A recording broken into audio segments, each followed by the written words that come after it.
For Kierkegaard, the unreflective aesthete or pleasure seeker sees boredom as his worst enemy, the root of all evil.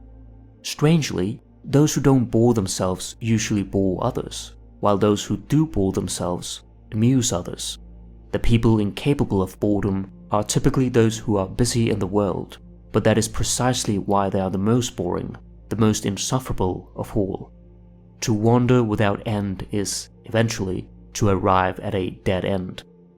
The 2014 study, Just Think: The Challenges of the Disengaged Mind, found that people would rather administer electric shocks to themselves than spend 6 to 15 minutes alone in a room with nothing to do but think. As Milton writes, the mind is its own place and in itself can make a heaven of hell a hell of heaven. And as Pascal famously stated, man's unhappiness comes from one single thing: not knowing how to stay quietly in a room. We often convince ourselves that boredom is bad, but the opposite is true. You need to be bored. When we are not focused on external tasks or goals and are left alone with our thoughts, the brain's default mode network lights up, and our minds begin to wander. We reflect on ourselves and on life, and begin to feel uneasy or think that something is wrong with us. But if we distract ourselves every time we feel even slightly bored, we make it harder to find meaning and stunt our creativity. Modern life is dominated by an unrelenting cycle of work and financial pressures, often sedentary and confined to a desk. In the few breaks we get, we instinctively reach for online content, numbing ourselves with short-term pleasures at the cost of long-term fulfillment.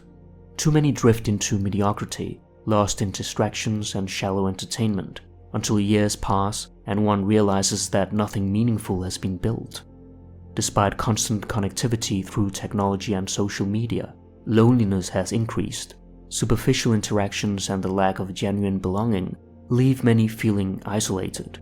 We compare ourselves to the highlights of others' lives, mistake them for the whole truth, and grow increasingly alienated, creating unrealistic expectations for our ideal self, while despising our real self. To fill this inner void, some become digital wanderers, creating online personas and seeking attention.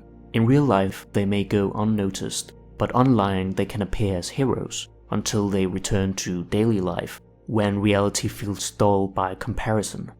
Others become anonymous internet trolls, posting deliberately offensive or provocative messages to elicit strong emotional responses.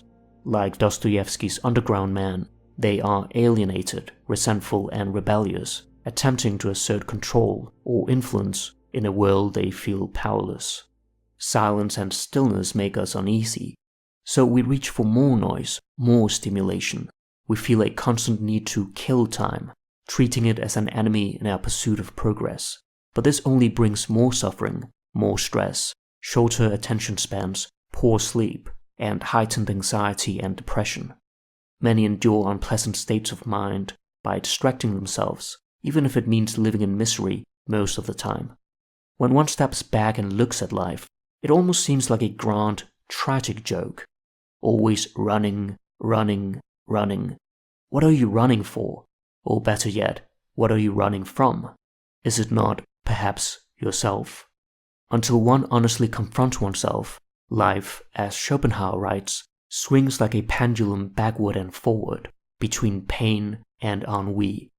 Ennui is a deeper, more existential form of boredom, encompassing a profound dissatisfaction and weariness with life.